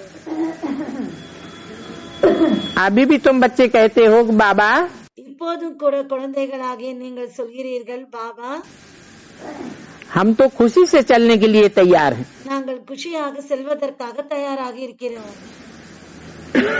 हम आपके साथ खुशी खुशी चलेंगे. நாங்கள் உங்களுடன் குஷி குஷியாக நடப்போம். तब तो आपको बुलाया है, அதனால் தானே நாங்கள் உங்களை அழைத்தோம். आपको इस पतित दुनिया से हमको पावन दुनिया में ले चलने के लिए बुलाया है. நீங்கள் எங்களை பாவனமான உலகத்திற்கு அழைத்துச் செல்வதற்காகத்தான் நாங்கள் உங்களை அழைத்தோம்.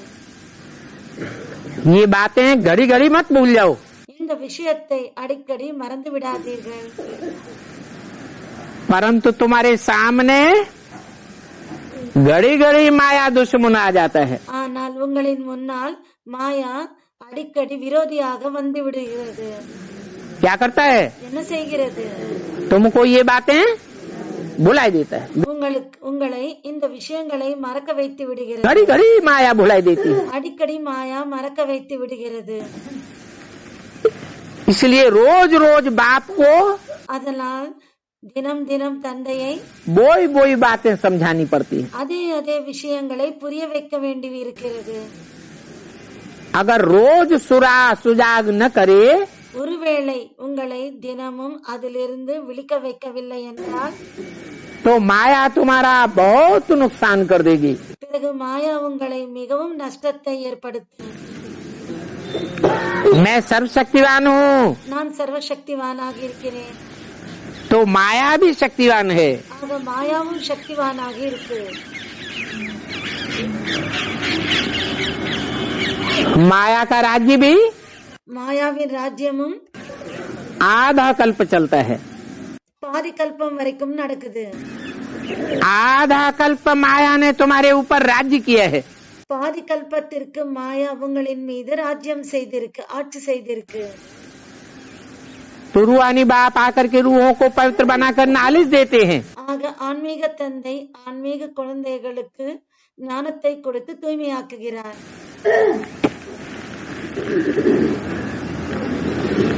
क्या कहा? என்ன சொன்னா?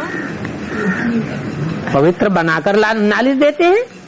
தூய்மையாக்கி, அதாவது முன்னாடி சொன்னிருக்காரு, தூய்மையாக்கி ஞானத்தை கொடுத்திருக்கிறார். அப்படி என்றால்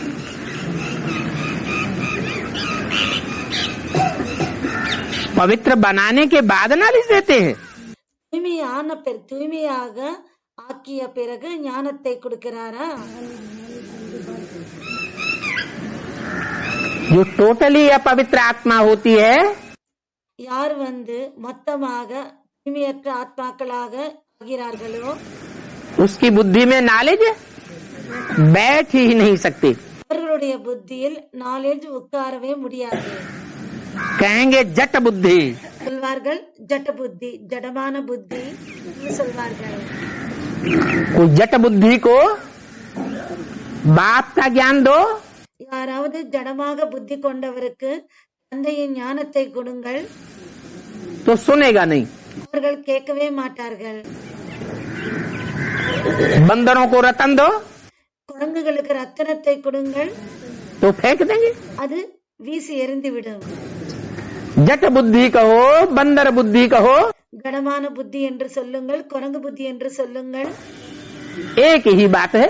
ஒரே ஒரு விஷயமாகத்தான் இருக்கு. तुम अनुभव करते हो ना. நீங்கள் அனுபவம் செய்கிறீர்கள் இல்லையா? बाप का परिचय देने जाते हो, தந்தையின் அறிமுகத்தை கொடுப்பதற்காக செல்கிறீர்கள், वो सुनते ही नहीं. அவர்கள் கேட்பதே இல்லை. भक्ति मार्ग में क्या उनका यादगार है? பக்தி மார்க்கத்தில் அவர்களுடைய நினைவார்த்தம் என்னவாக இருக்கு? है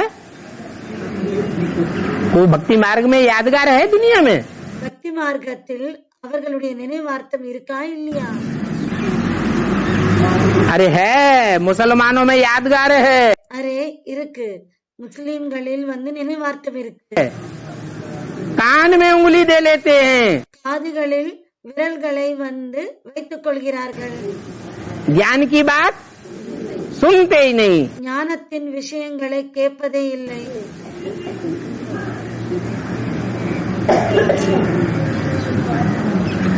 उनके सामने इबादत के लिए दीवार खड़ी रहती है. அவர்களுக்கு முன்னால் இந்த சுவர் வந்து, அதாவது பிரார்த்தனைக்காக சுவர் வந்து நின்றிருக்கு. ये बिगुनों की दीवार है இது தடைகள் கொண்ட சுவராகும். जो उनको ज्ञान सुनने नहीं देती है. அவர்களை ஞானத்தை கேட்க விடுவதே இல்லை. அந்த சுவர் कौन सी दीवार है? இது எந்த சுவராக இருக்கு? माया की दीवार. மாயையின் சுவராகும். मस्जिद खड़ी करते हैं तो क्या खड़ी कर देते हैं? மசூதில் என்ன நிக்க வைக்கிறார்கள்? दीवार खड़ी कर देते हैं. அந்த சுவரை வந்து நிக்க வைக்கிறார்கள். तो माया आकर के अपवित्र बनाती है. ஆக மாயா வந்து தூய்மையற்றவர்களாக ஆக்கிவிட்டது. तो ये खेल ही पवित्र और अपवित्र बनने का है. ஆக இந்த விளையாட்டே தூய்மை மற்றும் தூய்மையற்றவர்களுடைய விளையாட்டாகும். बाप आकर पवित्र बनाते हैं தந்தை வந்து தூய்மையாக ஆக்குகிறார். और माया மற்றும் மாயா अपवित्र बनाई देती है. தூய்மையற்றவர்களாக ஆக்கிவிடுகிறது. अभी बाप कहते हैं இப்போது தந்தை சொல்கிறார், अपनी चलन सुधारने के लिए पवित्र बनो. நீங்கள் உங்களுடைய நடத்தை வந்து திருத்துவதற்காக தூய்மையாகுங்கள். काम विकार के लिए कितने झगड़े होते हैं. காம விகாரத்துக்காக எவ்வளவு சண்டைகள் நடக்குது. बाप कहते हैं தந்தை சொல்கிறார், अभी तुमको ज्ञान का तीसरा नेत्र मिला है. இப்போது உங்களுக்கு ஞானத்தின் மூன்றாவது கண் கிடைச்சிருக்கு. तो झगड़ा न करो. ஆக சண்டை போடாதீர்கள். झगड़ा कब होता है? சண்டை எப்போது நடக்கும்? तीसरे नेत्र से देखेंगे மூன்றாவது கண்ணின் மூலமாக பார்த்தால் तो आत्मा दिखाई देगी. அப்போது ஆத்மா தென்படும். आत्मा आत्मा भाई भाई झगड़ा होगा. ஆத்மா ஆத்மா சகோதரன் சகோதரன் அப்படி நினைத்தால் சண்டை வருமா? अरे हमारा भाई है कुछ ज्यादा ले लेगा அரே, நம்முடைய சகோதரன் கொஞ்சம் அதிகமாக எடுத்துக்கொண்டால் तो कोई हर्जा नहीं, हमारा ही तो भाई है. பரவாயில்லை, நம்முடைய சகோதரன் தானே. हमको कुछ कम मिल जाएगा ஒருவேளை நமக்கு குறைவாக கிடைத்து விட்டால் तो कोई हर्जा नहीं. அப்போதும் பரவாயில்லை. भाई क्या भाई के ऊपर लव रहता है ना. சகோதரனுக்கு சகோதரனின் மீது அன்பு இருக்கும் இல்லையா? परंतु ஆனால் वो तीसरा नेत्र माया निकाल देती है. அந்த மூன்றாவது கண்ணை மாயா வெளியேற்றி விடுகிறது. देभान आ जाता है. தேக அபிமானம் வந்து விடுகிறது. तो देभान आने के कारण आपस में தேக அபிமானம் வருகிற காரணத்தினால் தங்களுக்குள் लड़ मरते हैं. சண்டை போட்டு இறந்து போகிறார்கள். बाप कहते हैं आत्मा को ही देखो. தந்தை சொல்கிறார், ஆத்மாவை பாருங்கள். इन जिस्मानी नेत्रों से देखो ही नहीं. இந்த சரீரத்தின் கண்களால் நீங்கள் பார்க்கவே பார்க்காதீர்கள். ये तो विनाशी आंखें हैं. இது அழியக்கூடிய கண்கள். तीसरा नेत्र மூன்றாவது கண் अविनाशी है. அழியாதது. सभी आत्माएं भाई भाई. அனைத்து ஆத்மாக்களும் சகோதர சகோதரர்கள். तो क्रोध आदि विकार कैसे करेंगे? ஆக போது, அதாவது கோபம் மற்ற அந்த விகாரங்கள் முதலியவை எப்படி செய்வீர்கள்? अभी तुम जानते हो हम नंगे आए थे. இப்போது நீங்கள் தெரிந்திருக்கிறீர்கள், நாம் எதுவும் இல்லாமல் தான் வந்தோம். शरीर लेके आए थे परमधाम से. பரந்தாமத்திலிருந்து சரீரத்தை எடுத்துக்கொண்டு வந்தோமா? नहीं, இல்லை. नंगी आत्मा आए थे और नंगे ही वापस जाना है. ஆத்மா வெறுமனே வந்தது. பிறகு இப்போது ஆத்மா வெறுமனே சரீரம் இல்லாமல் தான் செல்லணும். ये शरीर रूपी திரும்பி செல்லணும். वस्त्र यहाँ ही छोड़ जाएंगे। இந்த சரீரூபமான வஸ்திரத்தை இங்கேயே வந்து விட்டுவிடணும். सतो प्रधान आत्मा आई थी, फिर सतो प्रधान होकर के जाना है अपने स्वीट होम। சத்தோ பிரதான ஆத்மா தன்னுடைய ஸ்வீட் ஹோமிற்கு சத்தோ பிரதானமான ஆத்மாவாகித்தான் செல்லணும். அங்கிருந்து சத்தோ பிரதான ஆத்மாவாக வந்தோம், திரும்பவும் சத்தோ பிரதான ஆத்மாவாகத்தான் ஸ்வீட் ஹோமுக்கு செல்லணும். तो मुख्य है पवित्रता की बात। ஆக முக்கியமானது தூய்மைக்கான விஷயமாகிறது. सतो प्रधान जरूर बनना है। கண்டிப்பாக சத்தோ பிரதானமாக ஆகணும். मनुष्य कहते हैं रोज रोज वही वही बातें सुनाते रहते। மனிதர்கள் சொல்கிறார்கள், தினமும் அதே விஷயங்களைத்தான் சொல்லிக் கொண்டிருக்கிறார். ये तो ठीक है இது என்னவோ சரிதான். कि बाबा वही वही बातों का रोज रोज रिपीटेशन करते हैं। பாபா அதே விஷயங்களை திரும்ப திரும்ப ரிப்பீட் செய்து கொண்டிருக்கிறார். परंतु जो रोज रोज समझाते हैं अपन को आत्मा समझो, ஆனால் தந்தை என்னவோ தினமும் புரிய வைக்கிறார். டெய்லி வந்து நீங்கள் உங்களை ஆத்மா என்று புரிந்து கொள்ளுங்கள் என்று தினமும் சொல்கிறார், புரிய வைக்கிறார். पवित्र बनो, योगी बनो, தூய்மையாகுங்கள், யோகியாகுங்கள், देह अभिमानी ना बनो। தேக அபிமானியாக ஆகாதீர்கள். इन बातों पर चलते भी हैं। இந்த விஷயங்களின் மீது நடக்கிறீர்களா? तो जब नहीं चलते हैं அப்போ நடந்து கொள்வதில்லை. तो क्या कहें कि समझ में आया या नहीं आया? அப்போது என்ன சொல்வது? புரிய வந்திருக்கா அல்லது புரியவில்லையா? हाँ? कहेंगे समझ में नहीं आया। சொல்வார்கள், புரிய வரவில்லை என்றுதான் சொல்வார்கள். तो उन बातों पर चले भी ना। ஆக அந்த விஷயங்களின் மீது நடக்கணும் இல்லையா? करने के लिए समझाया जाता है। செய்வதற்காக புரிய வைக்கப்படுகிறது. सिर्फ सुनने सुनाने की बात नहीं है। இங்கே வெறும் கேட்பது சொல்வதற்கான விஷயம் இல்லை. परंतु करते थोड़े ही हैं। ஆனால் செய்கிறார்களா என்ன? तो बाप देखते हैं ये करते ही नहीं है, ஆக தந்தை பார்க்கிறார், இவர்கள் செய்வதே இல்லை. तो रोज रोज समझाना पड़ता है। ஆக தினமும் புரிய வைக்க வேண்டி வருகிறது. ऐसे थोड़े ही कहते हैं அப்படி என்ன சொல்கிறாரா என்ன? बाबा आप रोज समझाते हो, பாபா நீங்கள் தினமும் புரிய வைக்கிறீர்கள், वो हमने अच्छी रीति समझ लिया, நாங்கள் அதை நல்ல முறையில் புரிந்து கொண்டு விட்டோம், अब हमसे कोई भूल नहीं होगी। இப்போது எங்களால் எந்த ஒரு தவறும் நடக்காது. ऐसे कहते हो? இப்படி சொல்கிறீர்களா? नहीं कहते, சொல்வதில்லை. क्योंकि जानते हो ஏனென்றால் தெரிந்திருக்கிறீர்கள், कि 63 जन्म माया ने फटकाया है। 63 ஜன்மங்களில் மாயா வந்து துன்புறுத்தியிருக்கு. அதாவது நம்மை तो इस एक जन्म में ஆக இந்த ஒரு ஜன்மத்தில் बड़ी मेहनत करनी पड़ती है आत्माभिमानी बनने की। ஆத்மாபிமானியாக ஆகுவதற்கு மிகவும் முயற்சி செய்ய வேண்டி இருக்கிறது, உழைக்க வேண்டி இருக்கு.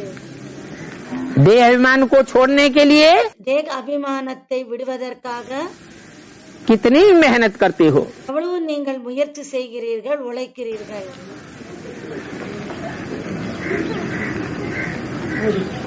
अभी सोचते हो जब हम तमो प्रधान से सतो प्रधान बन जाएंगे, இப்போது நீங்கள் சிந்திக்கிறீர்கள், யோசிக்கிறீர்கள், நாம் தமோ பிரதானத்திலிருந்து சத்தோ பிரதானமாக ஆகுவதற்கு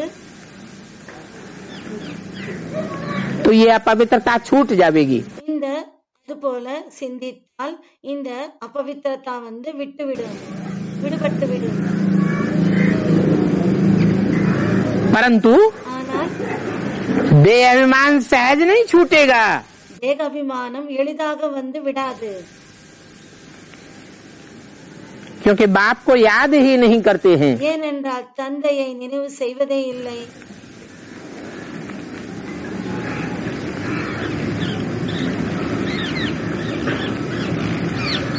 इसका क्या प्रूफ இதுக்கு என்ன ப்ரூஃப்?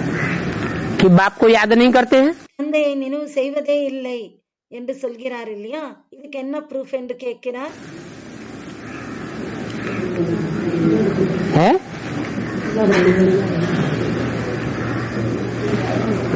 असली याद किसे कहा जाता है? அசலான நினைவென்று எதுக்கு சொல்லப்படுகிறது? असली याद उसे कहा जाता है அசலான நினைவென்று அதுக்கு சொல்லப்படுகிறது जो याद भूलना चाहे तो भी न भूले। அந்த நினைவு மறக்கணும் என்று நினைத்தாலும் கூட மறந்து போகக்கூடாது.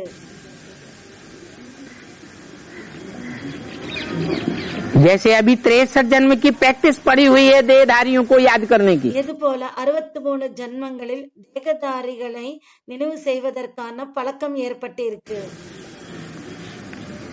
तो हम उन्हें भूलना चाहते हैं तो भी नहीं भूलते हैं। நாம் அவர்களை மறக்க நினைத்தாலும் கூட நாம் மறந்து போவதில்லை. तो ये ओरिजिनल याद है। ஆக இது ஒரிஜினலான அசலான நினைவாகும். बाप को हम ओरिजिनली याद नहीं करते हैं தந்தையை நாம் ஒரிஜினலாக நினைவு செய்வதில்லை.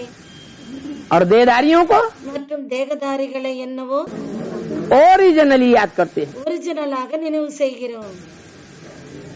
देहधारी की याद करने के लिए बाप को कहना नहीं पड़ता।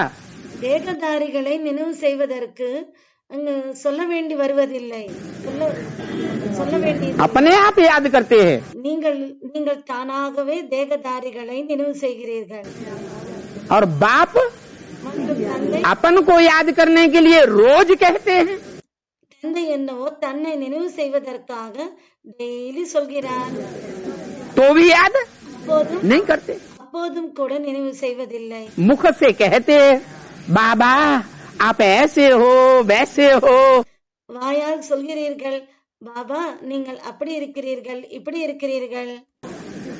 आप बड़े अच्छे हो। आप நீங்க மிகவும் நல்லவராக இருக்கிறீர்கள். से जो प्राप्ति होती है वो कोई से प्राप्ति नहीं होती है। உங்களிடமிருந்து என்ன எங்களுக்கு பிராப்தி ஆகிறதோ அந்த பிராப்தி வேறு யாரிடமிருந்தும் எங்களுக்கு பிராப்தி ஆகாது. आप हमको बड़े से बड़ा वर्षा देते हो। நீங்கள் எங்களுக்கு பெரியதிலும் பெரிய ஆசையை தருகிறீர்கள். आप हमको जो देते हो वो हमें कोई ने नहीं दिया। எங்களுக்கு நீங்கள் எதை கொடுக்கிறீர்களோ அதை எங்களுக்கு வேறு யாருமே கொடுத்ததில்லை. मुंह का बक्का लगाते हो। வாயால் என்னவோ சொல்கிறீர்கள். अंदर से ये बात पक्की बैठती नहीं है ஆனால் உள்ளுக்குள் இந்த விஷயம் பக்காவாக உட்காருவதில்லை. कि बाप से जो प्राप्ति होती है தந்தையிடமிருந்து என்ன பிராப்தி ஆகிறதோ वो दुनिया में कोई से नहीं होती है। அது இந்த உலகத்தில் யாரிடமிருந்தும் பிராப்தி ஆகுவதில்லை. तो देखो ஆக பாருங்கள், बच्चे कहते हैं बाबा हम घड़ी घड़ी भूल जाते हैं। குழந்தைகள் சொல்கிறார்கள் பாபா நாங்கள் அடிக்கடி மறந்து விடுகிறோம் என்று. तो बाप को घड़ी घड़ी कहना पड़ता है அப்போது தந்தைக்கு அடிக்கடி சொல்ல வேண்டி இருக்கிறது. याद करने के लिए। நினைவு செய்வதற்காக சொல்ல வேண்டி இருக்கிறது. तो तुम भी एक दो को यही समझाओ ஆக நீங்களும் ஒருத்தருக்கு இன்னொருத்தருக்கு இதை புரிய வையுங்கள். இதையே புரிய வை. कि अपन को आत्मा समझ परमात्मा बाप को याद करो। நீங்கள் உங்களை ஆத்மா என்று நினைத்து பரமாத்மா தந்தையை நினைவு செய்யுங்கள். तो पाप कट जाएंगे। அப்போது பாவங்கள் கட்டாகிவிடும். इसके अलावा और कोई भी उपाय नहीं है। இதை தவிர வேறு எந்த வழியும் இல்லை. पापियों को याद करेंगे பாவிகளை நினைவு செய்தால் तो पापी बन जाएंगे। அப்போது நீங்கள் பாவிகளாகத்தான் ஆவீர்கள். जो निष्पाप है யார் பாவமற்றவராக இருக்கிறாரோ सदैव निष्कलंक है। எப்போதுமே களங்கமில்லாதவராக இருக்கிறார், களங்கமற்றவராக இருக்கிறார். पापियों के बीच में आता है। பாவிகளுக்கு நடுவில் வருகிறார். महापापात्मा में प्रवेश करता है। மகா பாவாத்மாவாக இருக்கிறவருக்குள் பிரவேசம் செய்கிறார். पतित से पतित तमो प्रधान मनुष्य में प्रवेश करता है। பத்தித்தத்திலும் பத்தித்தமான தமோ பிரதான மனிதருக்குள் பிரவேசம் செய்கிறார். तो भी அப்போதும் निष्पाप रहता है। அப்போதும் கூட அவர் பாவமற்றவராகத்தான் இருக்கிறார். इसको संग का रंग लगता है। அவருக்கு யாருடைய சங்குக்காரங்கு தொடர்பனுடைய பிரபாவம் என்பது ஏற்படுகிறதா? नहीं लगता। ஏற்படுவதில்லை. तो ऐसे को याद करेंगे ஆக அப்படிப்பட்டவரை நினைவு செய்தால் तो तुम भी நீங்களும் पतित से पावन बन जाएंगे। நீங்களும் தூய்மையற்றதிலிருந்து தூய்மையானவர்களாக ஆகிவிடுவீர்கள். और कोई उपाय नहीं है। வேறெந்த உபாயம், அதாவது வேறெந்த வழியும் இல்லை. दुनिया के बड़े से बड़े महान से महान मनुष्य आत्मा को भी याद करेंगे। உலகத்தில் பெரியதிலும் பெரிய மகானாக இருக்கிறவரை நினைவு செய்தால் इब्राहिम बुद्ध क्राइस्ट कितने महान आत्माएं हुए हैं। இப்ராஹிம், புத்தர், கிரைஸ்ட் இவர்கள் எவ்வளவு மகானாத்மாக்களாக இருந்திருக்கிறார்கள். उनको भी याद करने से पतित से पावन नहीं बनेंगे। அவர்களையும் நினைவு செய்தால் பதீத்தத்திலிருந்து பாவனமாக ஆக மாட்டீர்கள். ओम शांति। ஓம் சாந்தி.